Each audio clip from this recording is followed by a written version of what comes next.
International space station यानी कि ISS, जो कि धरती से लगभग 400 किलोमीटर की हाइट पर चारों तरफ चक्कर कर रहा है। ये जो आप फिगर देख रहे हो, ये आईएसएस है, जिसे दुनिया के 5 सबसे शक्तिशाली देशों ने, जिनकी इकोनॉमी सबसे ज्यादा स्ट्रांग थी या फिर अभी भी है, उन्होंने मिलकर इसे लॉन्च किया था। उनमें कौन कौन से हैं? तो America, Canada, UK, Japan, France and Russia. तो ये सारे देशों ने मिल करके इस स्पेस स्टेशन को अर्थ के लो अर्थ ऑर्बिट में एस्टैब्लिश किया। ये 3 BHK का कमरा समझ लो, और यहाँ पर जो साइंटिस्ट होते हैं वो जाकर रिसर्च करते हैं। लेकिन आज का टॉपिक ये नहीं है। इसके बारे में तो आपको पता है, ये स्पेस स्टेशन है जहाँ पर हमारे साइंटिस्ट जाते हैं, रिसर्च करते हैं, वहाँ कुछ समय अपना व्यतीत करते हैं और फाइनली धरती पर वापस आ जाते हैं। लेकिन इस बार रसिया और चाइना ने कुछ अलग करने की सोची है, जो कि आज का हमारा टॉपिक है। चाइना और रसिया चांद पर बनाएंगे अपना बेस। तो स्वागत करता हूं मैं आपको अपने YouTube channel exam warriors begins में। मैं सुसंगत तिवारी लेकर आया हूं आज आपके लिए कुछ खास, जिसमें मैं आपको बताऊंगा कि चाइना और रसिया मिलकर चांद पर ऐसा क्या करने वाले हैं और क्यों करने वाले हैं। ये भी जानना जरूरी है कि अमेरिका, चाइना, रसिया, फ्रांस, जापान, ये सारी कंट्री, इवन दैट इंडिया भी, चांद के ऊपर इतना सारा पैसा क्यों खर्चा किया जा रहा है। क्यों जरूरी है चांद के ऊपर जाना और वहां की चीजों को रिसर्च करना? क्योंकि हमको पहले से ही पता भी है कि चांद इतना ज्यादा ठंडा है, यानी कि हमारा मून, कि वहां रहना लगभग अब इम्पॉसिबल है, और ये चीजें हमें पता भी हो चुकी है।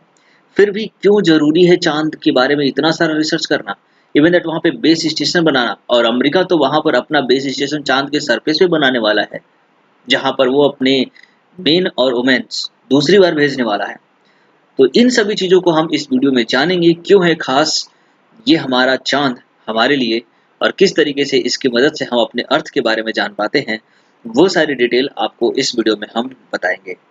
दोस्तों, अगर आप हमारे चैनल पे हैं तो जरूर, नए हैं तो जरूर सब्सक्राइब कर दीजिएगा, और अगर आपको ये वीडियो अच्छा लगता है तो लाइक भी कर दीजिएगा। इसके अलावा मैं आपको बता दूं कि हमारे को आप इंस्टाग्राम पे फॉलो कर सकते हो @exam warriors begins के नाम से।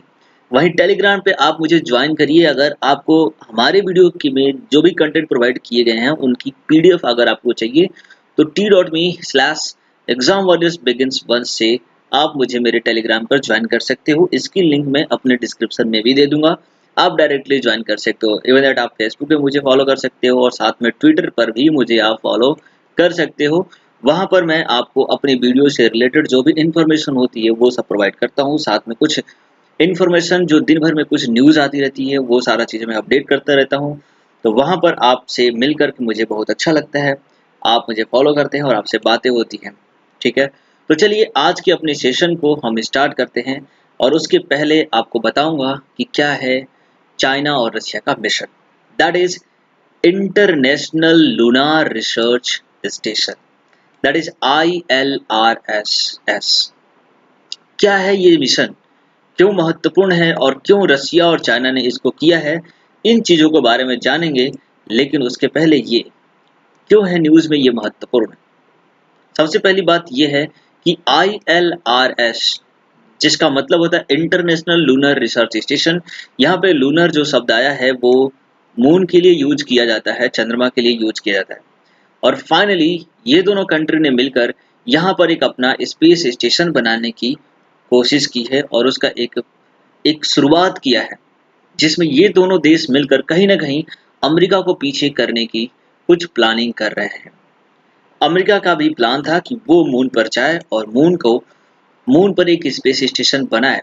रसिया भी उसमें इंक्लूडेड था, बट आपको पता होना चाहिए कि जो अपना USA है उसने इसमें काफी ज्यादा पैसा खर्च होने की वजह से इसमें काफी डिले कर दिया, और रसिया अब चाइना के साथ हो गया है। यहाँ पे आपको पता होना चाहिए कि चाइना के पास पैसे हैं और रसिया के पास टेक्नोलॉजी, तो दोनों ने मिलकर इस काम को करने के लिए एक महत्वपूर्ण स्टेप ले लिया है। आपको पता होना चाहिए कि जो ISS, इस इंटरनेशनल स्पेस स्टेशन बना है, उसमें रसिया भी एक इम्पोर्टेंट रोल प्ले करता है। तो यहाँ पे आप देख सकते हैं कि हमारा जो इंटरनेशनल स्पेस स्टेशन है वहां भी रसिया अपना पैर जमा चुका है, और जो अपना ILRS भी बनने वाला है इसमें भी उसका एक महत्वपूर्ण योगदान है। तो कहीं ना कहीं रसिया एक मेजर रोल प्ले कर रहा है इन चीजों को लेकर के, इसलिए यहाँ पर ये ILRS एक महत्वपूर्ण यहाँ पर योगदान दे रहा है। और न्यूज में आने का सबसे बड़ी वजह ये भी है कि ऐसा पहली बार हो रहा है कि जब कोई कंट्री यहाँ पर अपना बेस बना रहे हैं। फाइनली देखते हैं कि क्या की पॉइंट्स है इस लूनार मिशन में। तो ILRSS एक तरह का कॉम्प्रिहेंसिव साइंटिफिक एक्सपेरिमेंट है जो कि एक लॉन्ग टर्म ऑटोनोमस ऑपरेशन है, यानी कि ये किसी सैटेलाइट की तरह सिर्फ जाएगा, वहां पे ऑर्बिट करेगा या लैंड करेगा, ऐसा कुछ खास नहीं है। वहां पर जो बेस स्टेशन बनेगा वो परमानेंटली होगा, परमानेंटली साइंटिस्ट जाकर के वहां पे रिसर्च कर पाएंगे, लॉन्ग टाइम तक वहां पे रह पाएंगे, ये सारी सुविधाएं होंगी जैसे कि ISS में होता है। इसके अलावा आपको बता दूं कि ये जो भी चीजें साइंटिफिक रिसर्च वगैरह की जाएंगी उसमें चाइना और रसिया दूसरी कंट्रीज को भी इंक्लूड कर रहे हैं, यानी कि उन्होंने इनविटेशन दे के रखा हुआ है कि अगर कोई कंट्री इसमें चाहता है कि वो इसमें शेयर करे अपना बेनिफिट्स, या फिर वो भी चाहता है कि इसमें पार्टिसिपेट करे, तो डेफिनेटली पार्टनरशिपिंग का भी यहाँ पे चांस दिया जा रहा है। मेनली इसमें पार्टनरशिपिंग के लिए वही कंट्री आएंगे जो चाइना और रसिया के साथ मिले हुए हैं, जैसे कि आप टर्की को भी ले सकते हो या फिर पाकिस्तान जा सकता है साथ में, और भी अरबियन कंट्री जो इनके साथ में होते हैं। क्या इंडिया को इसमें शामिल होना चाहिए? आप मुझे कमेंट में जरूर बताइएगा। हालांकि इंडिया के पास अपॉर्चुनिटी खुद की भी है, वो खुद का भी अपना मिशन लॉन्च करने वाला है चंद्रयान 3, लेकिन वो एक ऑर्बिटर होगा या फिर लैंडर होगा, बट स्पेस स्टेशन की बात कुछ अलग होती है। फाइनली यहाँ पर इस प्रोग्राम का सिग्निफिकेंस क्या होने वाला है, that is all ILRSS will strengthen the scientific research exchange and promote humanity exploration and use of outer space from peaceful purpose। तो यहाँ पर आउटर स्पेस, क्योंकि हमारा जो ISS है वो अर्थ के चारों तरफ ऑर्बिट करता है, वो भी 400 किलोमीटर की डिस्टेंस से ओनली। तो वहां से हम आउटर स्पेस के रिसर्च के बारे में उतनी जानकारी इकट्ठा नहीं कर पाते, लेकिन जो हमारा लूनर मिशन होगा यानी कि चाइना और रशिया का, वो अर्थ से लगभग 35 लाख किलोमीटर के डिस्टेंस पर होगा, और वहां से आउटर स्पेस की जो भी एक्टिविटी होगी उसके बारे में साइंटिफिक स्टडी की जा पाएगी। इसके अलावा मैं बता दूं कि ऐसा ये सिर्फ अकेला प्रोग्राम नहीं है जो कि मून के लिए लॉन्च किया जा रहा है, इसके अलावा और बहुत सारे प्रोग्राम हैं जो डिफरेंट कंट्रीज द्वारा यहाँ पर लॉन्च किए गए हैं। उनमें जो सबसे इम्पोर्टेंट है वो है नासा का mission Artemis. Definitely NASA, that means कि national aeronautics and space administration, जो कि आर्टेमिस प्रोग्राम को लॉन्च करने वाला है 2024 में। हालांकि इसकी प्लानिंग 2020 से ही चल रही है, लेकिन ये ऐसा दूसरा मिशन कह सकते हो जब मैन चंद्रमा पे जाएगा, और ये पहला मिशन है जब एक वुमन मून पर लैंड करेगी। तो फाइनली नासा ने ये प्लान बना लिया है कि अब मैन और वुमेन दोनों को 2024 में मून के सरफेस पे लैंड करा दिया जाएगा। तो ये भी एक अपने लिए गुड न्यूज है। अब आपको जानना होगा कि क्यों इतना सारा पैसा खर्चा किया जा रहा है। अमेरिका मैन और वुमेन भेज रहा है, ये लोग वहां पे जाएंगे तो लगभग 6 महीने तक वहां रहेंगे मून के सरफेस पे। तो आपको पता है कि वो क्यों रहेंगे 6 महीने पर, क्या करेंगे वहां पे, क्यों इतना सारा पैसा खर्च किया जा रहा है इन कंट्रीज द्वारा? तो इसकी जानकारी हम इसी वीडियो में आपको देंगे। आगे बता दूं कि इसके अलावा और भी कौन कंट्रीज हैं जो मून के लिए इतना सारा पैसा खर्च कर रही है। उसमें से हमारा यूएई यानी कि यूनाइटेड अरब अमीरात, ये जो कंट्री है वो क्या करने वाली है, 2024 में एक लूनार मिशन सेंड करेगी, दैट इज राशिद। राशिद जो है एक अनमैन्ड स्पेस क्राफ्ट है जो कि चंद्रमा के चारों तरफ ऑर्बिटर में मूव करेगा, और ये भी वहां पर कुछ इस तरह की साइंटिफिक रिसर्च के लिए यूज किया जाएगा। इसके अलावा मैं आपको बता दूं कि यूएई के अलावा चाइना का खुद भी अपना मिशन है, that is Chang E4 and Chang E5। ये दोनों मिशन ही मून के लिए है, और मून पर ये जा करके वहां पर करने वाले हैं स्टडी कि किस तरीके से वहाँ जो मून का जो ओरिजिन्स है या फिर जो उसका फॉर्मेशन है वो किस तरीके से हो पाया है, और आगे की जो साइंटिफिक अंडरस्टैंडिंग है उस चीज़ को समझने में इनको हेल्प मिलने वाला है। तो चांग E4 एंड चांग E5 भी मून लोनार मिशन है जो मून को स्टडी करने के लिए चाइना ने खुद अपना भेजा है। तो क्या इंडिया ने भी कुछ किया है मून के लिए? शायद आपको पता होगा कि इंडिया ने चंद्रयान 2 भेजा था, जिसमें उसने लैंडर, रोवर एंड ऑर्बिटर ये 3 चीजें सेंड की थी, लेकिन हमारा जो मिशन था वो पूरी तरीके से सक्सेसफुल नहीं हो पाया था। 2020 में जब हमने इसको भेजा था तो वहां पर हुआ क्या था कि हमारा जो लैंडर था वो क्रैश कर गया था, और जो हमारा ऑर्बिटर था वो तो अभी भी ऑर्बिटर मूव कर रहा है। तो कह सकते हैं कि कहीं ना कहीं पार्शियली सक्सेसफुल हमारा मिशन था, लेकिन हम 100% सक्सेसफुल नहीं हो पाए थे चंद्रयान 2 को लेकर के। चंद्रयान फर्स्ट भी भेजा गया था, लेकिन चंद्रयान फर्स्ट हमारा सिर्फ ऑर्बिटर था। चंद्रयान सेकंड में रोवर भी था, बट वो प्रॉपरली लैंड नहीं कर पाया, इसलिए वो अनसक्सेसफुल रहा। बट फाइनली इन 2022 में हमारा चंद्रयान 3 मून पर लैंड करने वाला है। तो इंडिया भी काफी ज्यादा पैसा खर्चा कर रहा है मून के ऊपर। इसके अलावा हमारे स्पेस स्टेशन में बता दें कि India has set its eye on buildings on space station in low earth orbit in next two the 5 to 7 years। तो ये भी काफी इंटरेस्टिंग फैक्ट है कि हमारी इसरो जो है वो काफी इंटरेस्टिंग तरीके से काम कर रही है। स्पेस में हम काफी ज्यादा डेवलप कर रहे हैं। इवन दैट हमने मार्स के लिए भी अपने मिशंस चालू करके रखे हुए हैं, हमने मून को भेजा हुआ है। तो डेफिनेटली हम स्पेस में भी काफ़ी इंटरेस्टिंग तरीके से ग्रो कर रहे हैं। तो अपना स्पेस स्टेशन भी होगा, ये भी हमारे आगे आने वाले 5 से 7 सालों में न्यूज आने वाली है। लेकिन उससे पहले हमें चंद्रयान 2 को देखना होगा कि क्या ये तीसरी बार में सक्सेसफुल हो पाता है। फाइनली अभी भी आपके मन में ये डाउट रह गया होगा कि क्यों क्यों रसिया, चाइना, इंडिया, यूएई में दैट जिसके पास खुद का स्पेस स्टेशन नहीं है वो भी लगा हुआ है चंद्रमा के ऊपर, क्यों? बताएंगे हम इस वीडियो में आपको। लेकिन उसके पहले आपको बताना होगा कि चंद्रमा जो है वो होता क्या है, because you have to know that what is the moon actually. तो आपको पता होना चाहिए कि हमारा मून सिर्फ अर्थ के पास में ही नहीं है, बल्कि अर्थ के अलावा दूसरे जो प्लैनेट है उनके पास भी अपने अपने मून होते हैं। अर्थ का एक मून होता है जो कि एक नेचुरल मून है। इसके अलावा मरकरी और वेनस के पास कोई मून नहीं है।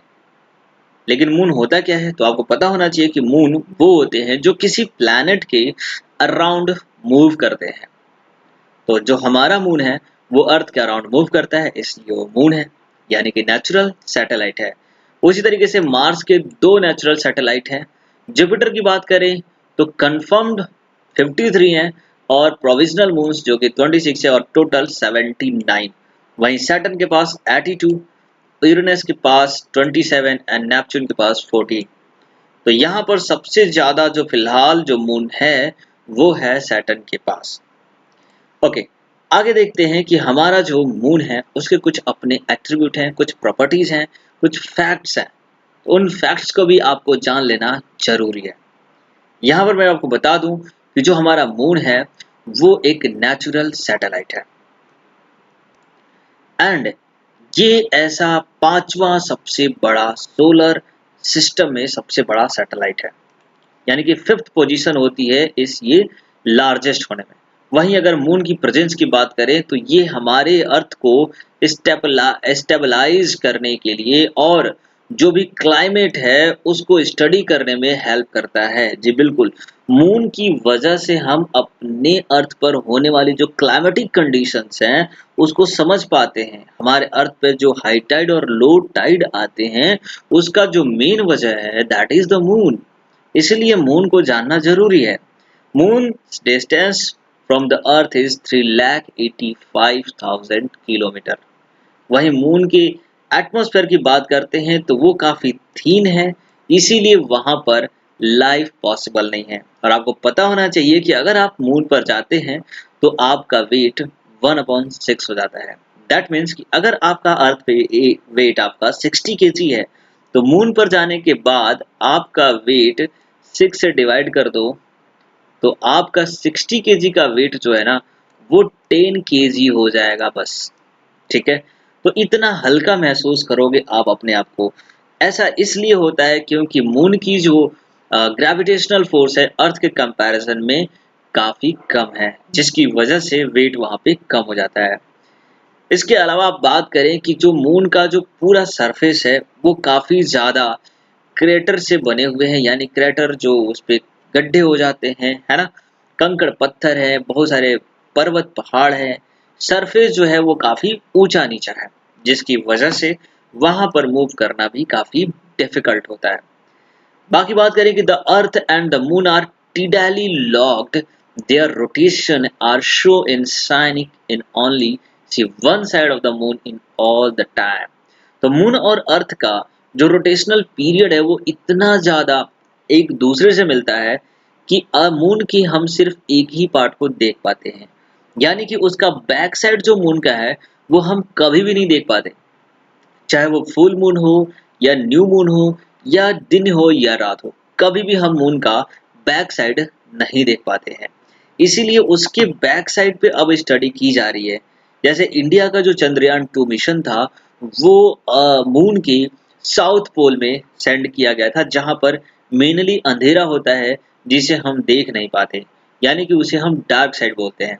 तो उस साइड पर स्टडी किया जा रहा है, लेकिन जो मन में आपके सवाल है उसका जवाब यहाँ पर है, क्यों, why, what is the reason for studying the moon. तो सबसे जरूरी बात है the understanding early earth. Early earth यानी कि हमारा जो अर्थ था स्टार्टिंग में, आपको पता होगा कि हमारा जो अर्थ था सबसे पहले एक गर्म गोला था, पिघला हुआ था पूरी तरीके से। तो अर्थ को समझने के लिए हमें मून को समझना जरूरी है। लेकिन क्यों? क्योंकि जो मून है वो अर्थ का ही पार्ट है। हमारा जो मून है वो अर्थ से ही निकला हुआ है। इसीलिए जो अर्थ का जो कंपोजिशन है, जो केमिकल कंपोजिशन है अर्थ के क्रस्ट में, जो मटेरियल्स है वो कहीं ना कहीं मून के भी क्रस्ट में है। इसीलिए उसको जानना जरूरी है। हम अर्थ के ज्यादा अंदर नहीं जा सकते, क्योंकि आपको पता होगा कि हमारा जो अर्थ है उस मेनली 3 लेयर्स हैं, दैट इज क्रस्ट, मेंटल और कोर। और हमारा जो क्रस्ट एंड कोर के बीच वाला जो पार्ट है दैट इज वेरी हॉट। इतना ज्यादा गर्म है यहाँ पर कोर कि वहां से लावा निकलते हैं। जब कभी भूकंप आ जाता है, ज्वालामुखी फटती है तो लावा निकलते हैं। इतना ज्यादा हॉट है। क्यों? इतने साल हो गए, लाखों ईयर्स बीतने के बाद भी हमारी अर्थ अंदर से इतनी ज्यादा गर्म क्यों है? कहाँ से मिलती है उसको एनर्जी? क्या आपको पता है? जी बिल्कुल, आपको पता होना चाहिए कि अर्थ के अंदर जो इतनी ज्यादा पावर है, इतनी ज्यादा जो हीट एनर्जी जो प्रोड्यूस कर रहा है, जबकि उसका क्रस्ट कूल है। हम लोग जो अर्थ पे रहते हैं यहाँ पर स्नो भी पड़ते हैं, इतना ज्यादा कूल होता है, फिर भी अर्थ का जो इनर पार्ट है वो इतना ज्यादा हॉट होने की वजह है वहां पर पाया जाने वाला रेडियम। रेडियम की वजह से अर्थ को मिलती है एनर्जी। यूरेनियम 235 भी वहां पाया जाता है, और जो रेडियो एक्टिव पदार्थ होते हैं वही अर्थ के अंदर इतनी ज्यादा हीट एनर्जी प्रोड्यूस करते हैं। तो कहीं ना कहीं मून भी अगर इसका पार्ट है तो उसके अंदर भी इस तरह के रेडियो एक्टिव पदार्थ होने चाहिए। और इसीलिए सबसे बड़ी वजह है क्योंकि अभी के टाइम पे आपको पता है पेट्रोल का दाम 100 रुपया लीटर हो गया है। तो डेफिनेटली एनर्जी की कमी है पूरे वर्ल्ड में।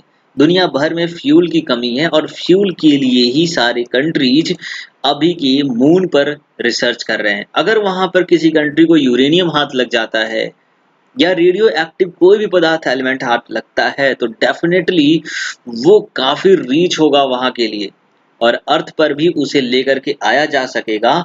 तब हमारे पास एनर्जी की भरमार होगी, और जो कंट्री इसकी इसको हासिल कर पाएगा डेफिनेटली वो उसका आधिपत्य करेगा।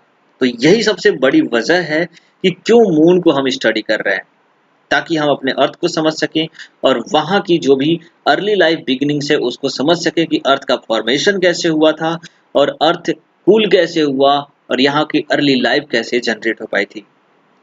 इसके अलावा जो मैंने बताया जो मून क्वेक्स होते हैं उसको समझेंगे, जिसकी वजह से सेस्मिक एक्टिविटीज जो होती है अर्थ के अंदर उसको भी हमें समझने में मौका मिलेगा। ठीक है, इन सभी चीजों को जानेंगे। इसके अलावा कंपोजिशन ऑफ अर्थ एटमॉस्फेयर, अर्थ का जो एटमॉस्फेयर है किस तरीके से इतना डेंस हुआ, यहाँ की जो ग्रेविटेशनल फोर्स है वो किस तरीके से डेवलप हो पाई थी, ऑक्सीजन का फॉर्मेशन कैसे हो पाया था, ये सभी चीजें हम यहाँ पर सीख पाएंगे अगर हम मून को स्टडी कर लेते हैं तो। इसलिए ये हमारे लिए बेहद जरूरी होता है। इसके अलावा मैं बात कर दूं कि जो अर्थ पे टाइड्स होते हैं, जो सीजन्स होती हैं, जो क्लाइमेट्स होती है, उसका चेंज होने में एक बहुत ही बड़ा रोल प्ले करता है हमारा मून। इसलिए हमारे मून को जानना जरूरी है। तो अब मेरे ख्याल से आपको पता चल गया होगा कि क्यों मून के ऊपर इतना सारा पैसा खर्चा किया जा रहा है। तो finally this is the end of this video. मुझे उम्मीद है कि आपको ये नई चीज जान करके काफी अच्छा लगा होगा और आप डेफिनेटली इस वीडियो को लाइक करेंगे, अपने फ्रेंड के साथ शेयर करेंगे ताकि नॉलेज जन जन तक पहुंचे। बाकी आगे आने वाली वीडियो को देखने के लिए हमारे चैनल को सब्सक्राइब करके बेल आइकन जरूर दबा दीजिएगा ताकि नोटिफिकेशन आपको मिलती रहे। मिलते हैं फिर एक नए वीडियो में, तब तक के लिए जय हिंद जय भारत।